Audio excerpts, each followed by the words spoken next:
Você já se perguntou por que tanta gente odeia o Corinthians?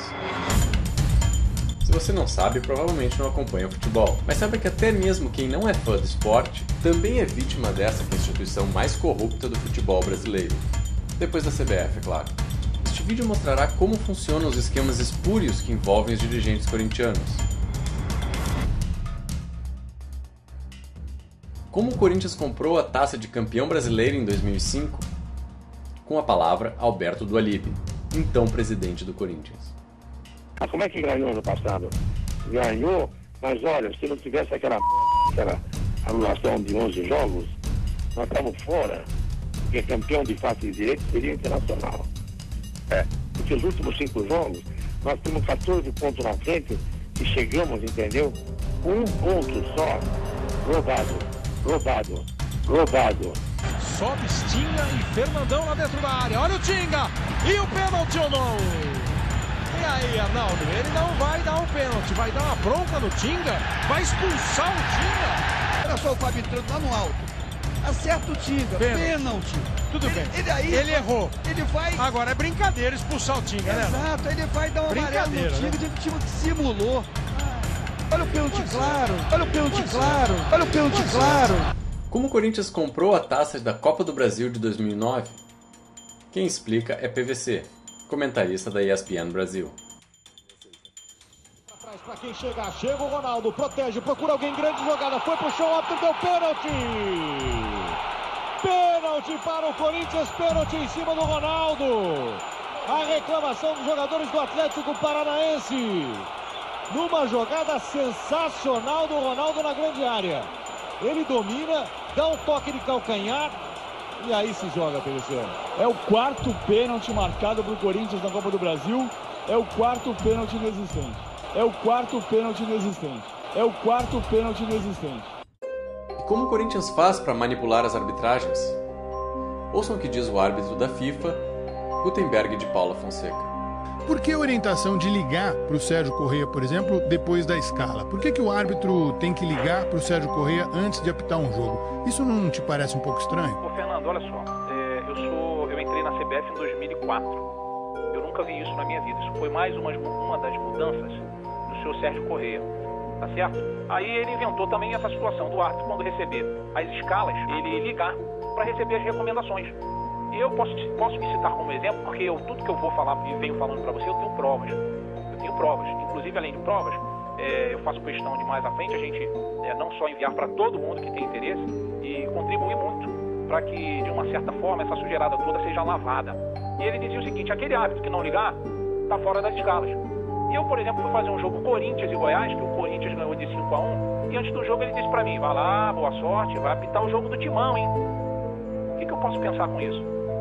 Diz pra mim, o que eu posso entender com isso? E se o Corinthians não ganha, eu podia pro resto da vida não estar sendo escalado, ser punido e ficar de fora das escalas.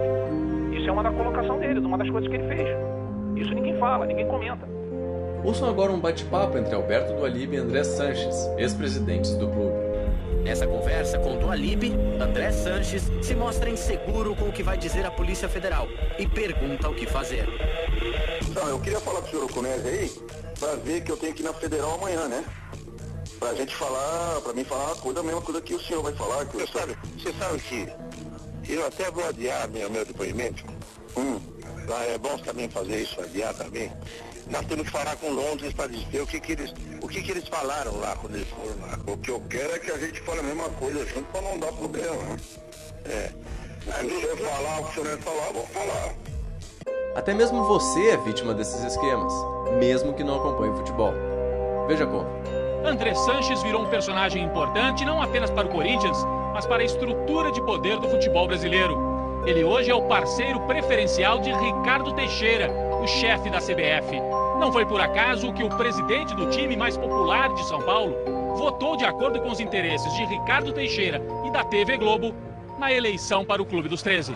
Um dos candidatos era Fábio Koff. Prometia uma negociação dura pelos direitos de transmissão do Campeonato Brasileiro. Ricardo Teixeira, aliado da Globo, lançou outro nome, Kleber Leite, com um cabo eleitoral de peso, André Sanches. Kleber perdeu, mas Andrés foi premiado pela lealdade. Virou chefe da delegação brasileira na Copa da África do Sul.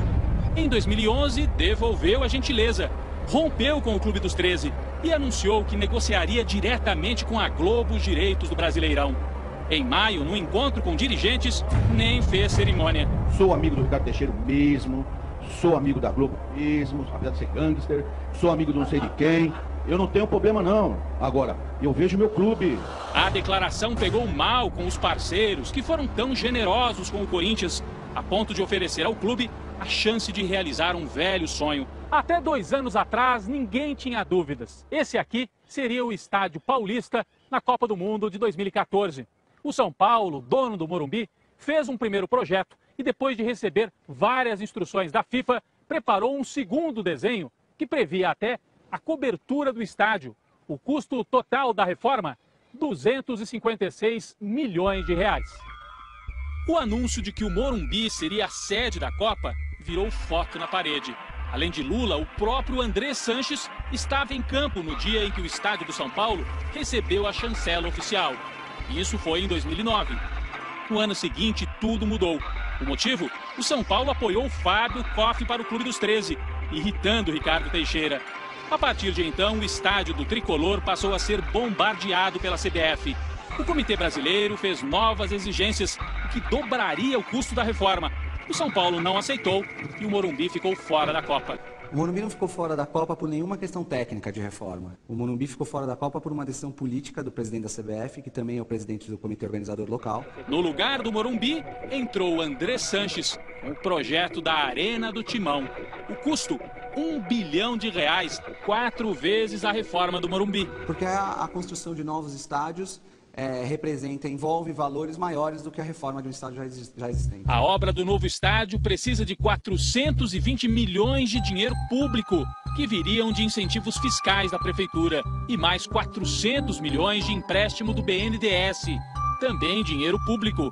Veja só o que o prefeito Gilberto Kassab disse em junho do ano passado. Ficaremos muito felizes se pudermos fazer a abertura da Copa aqui na cidade de São Paulo, mas jamais à custa de investimento de recursos públicos num projeto que não é a prioridade para a Prefeitura de São Paulo. Agora mudou de ideia. Em novembro, a Caixa Econômica Federal, um banco 100% estatal, decidiu patrocinar o Corinthians com R$31 milhões. Por que justo uma estatal achou válido tal investimento? Será que os departamentos de marketing das grandes empresas já notaram a imagem negativa do Corinthians? Seria uma grande coincidência que justo com dinheiro público fosse realizado o maior patrocínio esportivo do país? O presidente corintiano, Mário Gobi, tem outra teoria. Deus é Pai, Ele nos abençoou mais uma vez.